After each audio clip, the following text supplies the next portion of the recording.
khỏi cái tô qua mà hấp quam tô qua mà trần thường điền nữa bí nòng nữa phòng dịch tôi quam trần thường điền mương hán bị ban cầu hồi hà ship chết nữa bát này mà trăng tàn hót chân chiếm con mưa lang con ơi bao nhám châu thiên triều đời tung tàn ơi mê phùa mía châu cũng cao sơ mi hưởng điện bà na hơn quê giàu sân đồng đi rô na na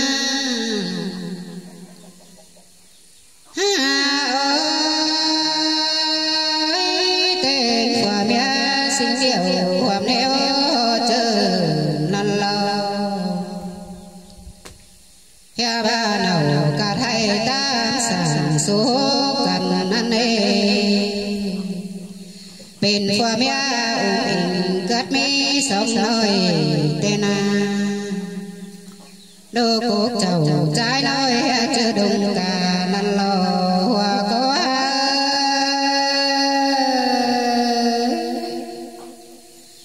nhé sống đeo mai xuân chưa hiền ăn bé ngàn nô xôm sánh sàn kiên gia ná lấy xích mua vì tê đô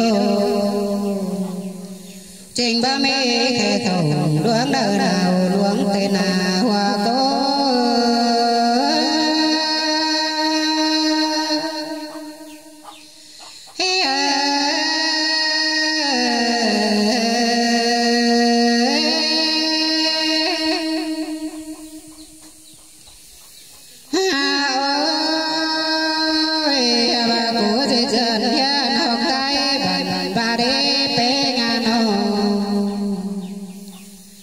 bát đừng mua xưa này kia thì má hột tên ấy bé người nô hà ba phò nhớ chầu phết bơn dân bao khóa thì năng lâu cho thì này trang nguyện quản nhớ bà đi bé ngà nô mưa nát quần phò phán hờ thì cho nó phá luật văn tài năng lâu bé ngà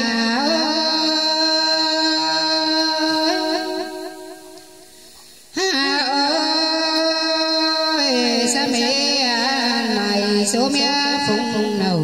tên so hình chầu bò đèn tê mẹ chồng bao em ở hòa có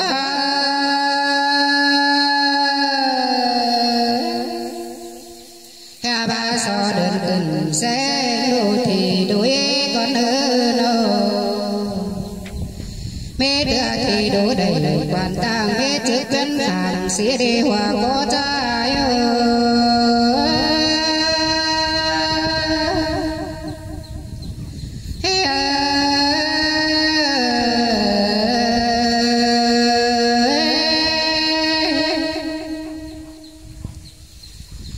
bà nhang chơi sáng bà cho con mơn bà bảo để trai đi đâu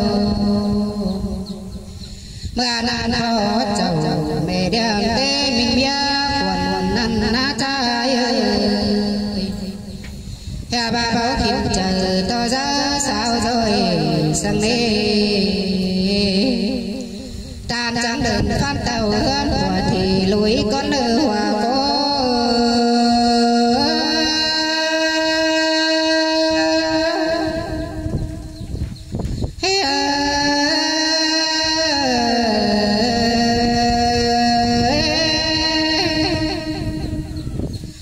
đàn chăm thì đủ đầy quan tàng nghe chữ quyến cầu tê ô trái nên là nô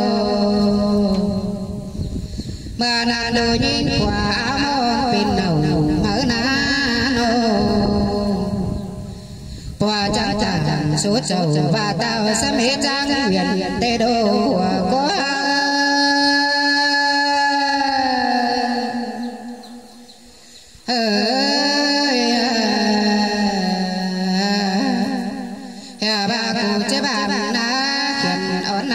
sao kêu con nên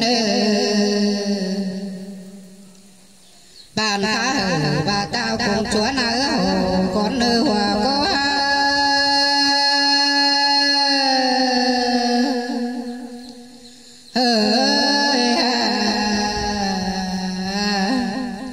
mà nàng sa mê tao đi muốn bước trở lại na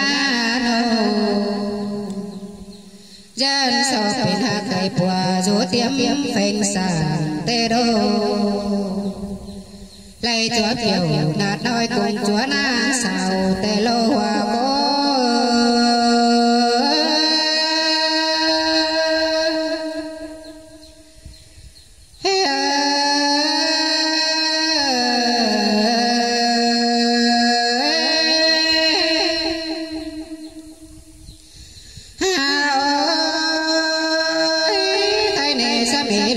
bên châu khai tao phò má của leo dơ bát na lại vì cái mưa sam cầu đi đeo lô báo hiệu nào mình son đường đỉnh má quỳ tê lô có những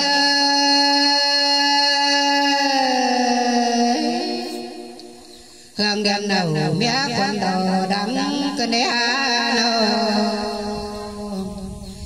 đan trắng trùng áo khen đồ kinh song nôi tê lô đồng cả tê mai xuân đỉnh kéo tôm nặng tê nê đơn đồng á tam đầm xén của sò sáo con nữ hòa cô áo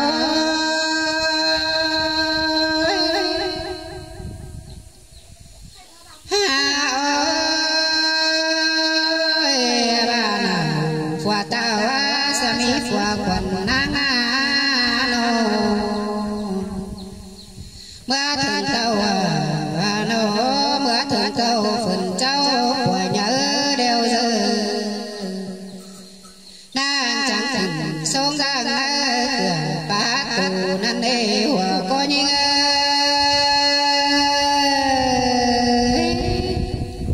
nhà bà trang cửa phủ côn canh cửa cá tên so xoa vòng qua bao số đề dư nhà bà nào mình so ná sẽ mỹ phòa kinh cu na nô mưa nàn qua tìm tàu mưa thải thồng hình tê lô nhà bà bia nô quần đần đoán kéo giảm dư và đê ôi ôi sa mi đeo ra đùng lá đùng cơn lê nô nhà bà chờ bó bình sao tan dệt hai tên đen trắng xài phùng chờ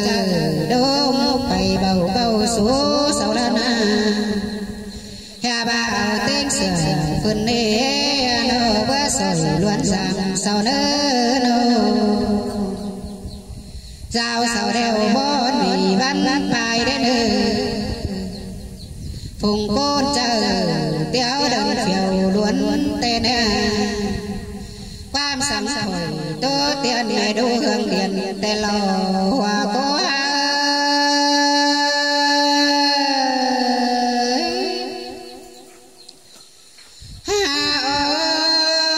khơi của bàn tó quam sắm nhì ba ơi nô man bà cô bảo đầu cha cô mẹ đồ xương lờ ba đê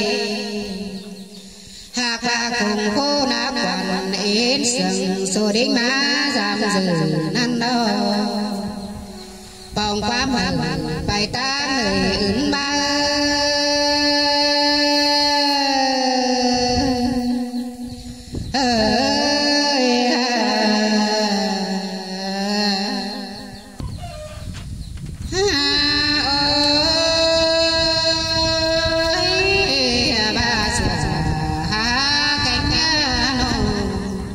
quả phòng chơi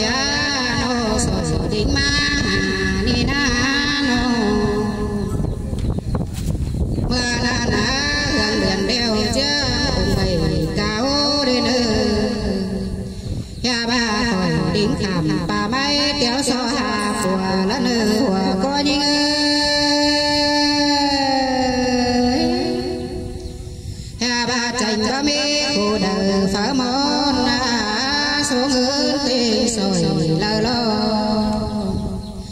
bảo chư sửa khá hiền chạm nữa món khẩu phần ngam có là nữ của cô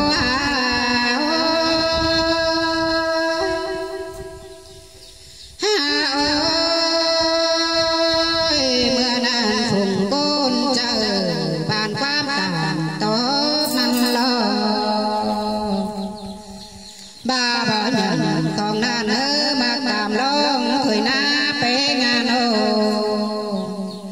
mới ba đời mưa thân giàu hình đen khẩu tu ra gương tan hại đen hòa có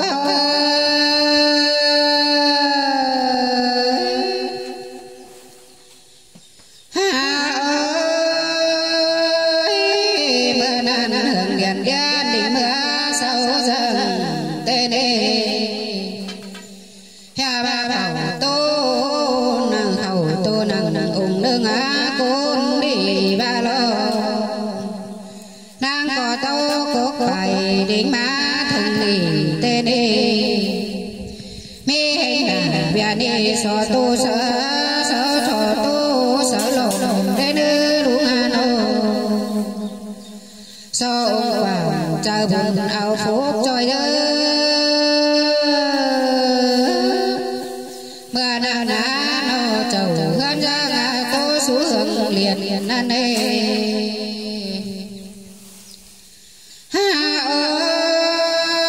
ơi mi tựa cười của ba đau đớn xa nông lo quá nông cứ kỳ tôi tia na khổ mẹ nhá lòng đen lôi quả mía xanh sùng té nhám chém trâu đến hòa có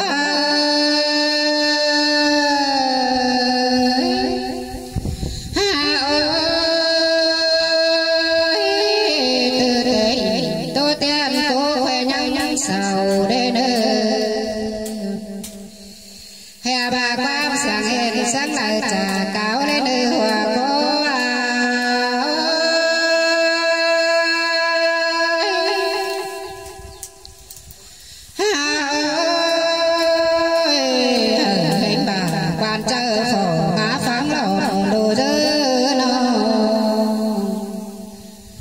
mưa nan hương điện đen cao trà bà ba nô ba hàn tốt tê lầu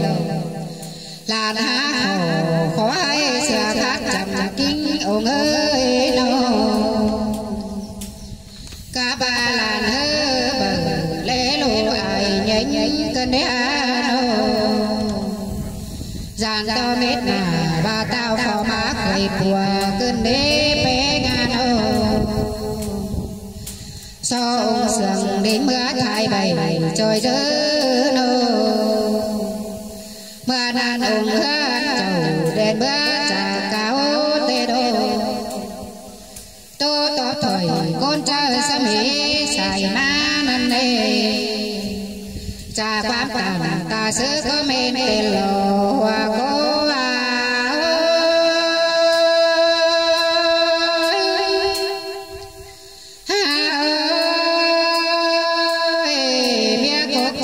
chạm trâu phò má hân của tên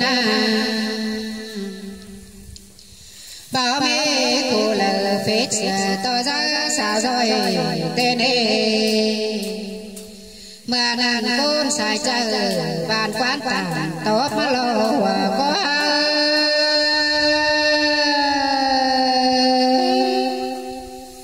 hè bà nhá bà bèo cốt na cô bảo phăng bình tên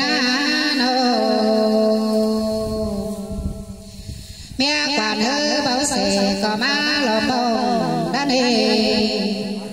sư chẳng xà cát hẹn chạm nữa cứ đang sầu trên đế nô mưa nan ông hân trầu hương điện răng tô nan á bên nô tô tún hờ quan chờ phò má nhá thiền lên hư hòa cô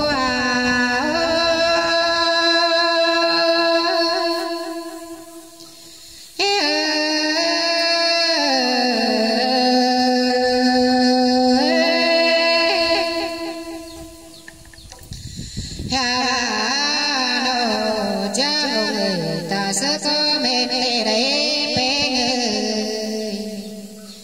phở há nhìn cô là bình chư phòa kinh mưa đời nó hà ba hao sáu bình phòa cánh giá lời na bà chờ cô ác thần dệt hai má cướp ba chính phòa bươn đế bé nô khác miền tây miền nào quốc cổ ta na hòa cô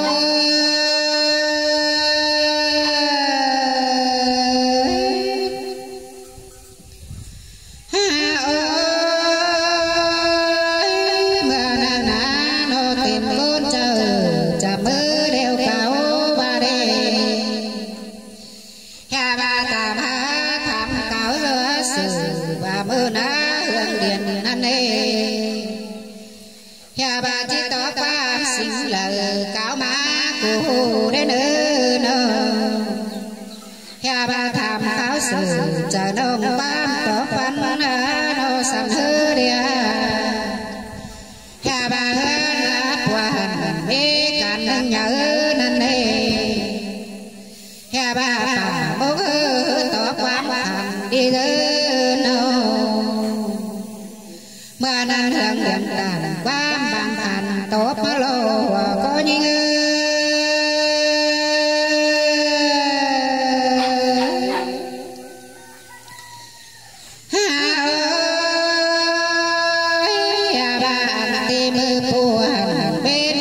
sa mê nan nê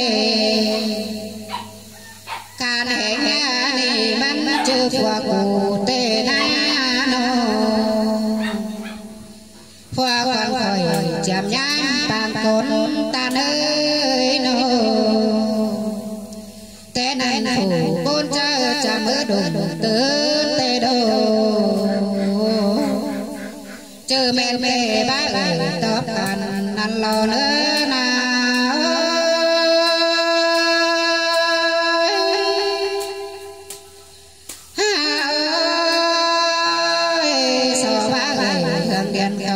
số đi đưa hà ba cầu cáo bày thải đại á phò má khởi bùa đồ dơ nô mà nan hương điện tàn quán bàn phàn số tây đô hà ba cầu khó hay mi mưa pin ba đã để ta nơi nô hà ba sò cáo trà bá tô đom chầu con dơ khỏi chế bao qua khỏi thiết tham con nơ nơ na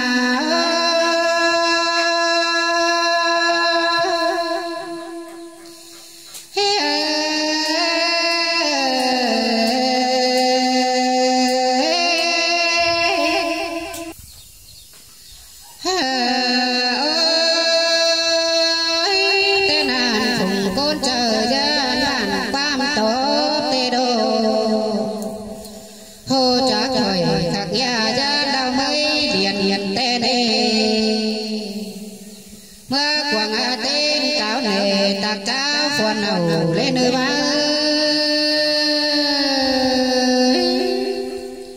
cha ba cầu thường ta má ta ti hồ cắm đeo dơ mà na sa mi hình đầu đen ai nà tê đô man có phản chết hai á nô nâu và lá màng nan nê cha ba bưng ông sô trắng cầu côn tràn đến má thân giàu của đế ba chết mà nê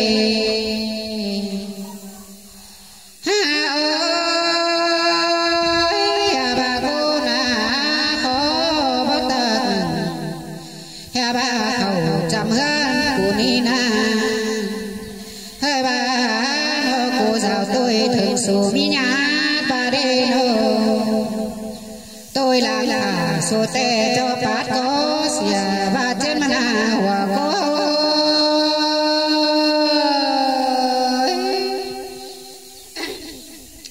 mà đàn hương điện đàn quá bàn ồn ôi năng nê nhà ba ai đếch nơi hậu để ngắm lù để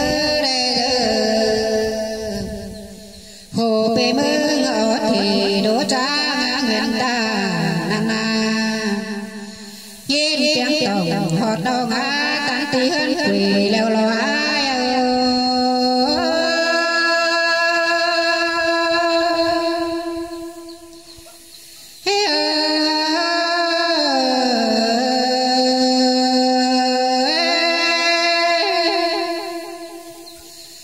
nào có ghi đoan chờ đoan téo đơn phải là nai ơi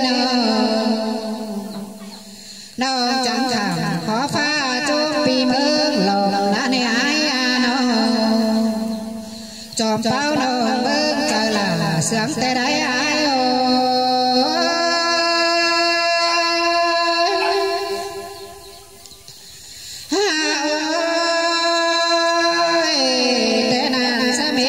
qua cái nhà bao tổ nắng mà lâu nhà bà cô na khó bờ tớt na tấp nhớ bị được cơn lê xuống năn na mê cô sẵn ngang tìm họ đơn cô đầy đea nhà bà nhận áo tao quan nhớ bên qua mở na nhà bà chờ mừng khởi đường ngắm món cùng cây của lớp quá nó mơ ngắm má buồn rằng nàng ná hứa bài ban ngày để nữ hòa có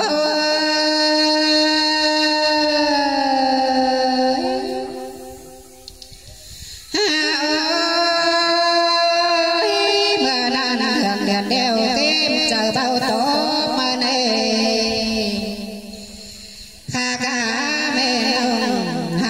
mình biết rằng ai ơi ai ơi hương địa đã sang đem thành sa mê nan đê nô bê bao nhận ao nông hầu số nơ lòng sơn đê mê ta bê mau lời hạ lưỡng sa nông tê hư nô sa mê phường dệt hai tàn lá quắm nhảy mơ nê nhà bà cụ bao chắc đầy bê hô chiếm chốn nhám làm sang lò bê ngà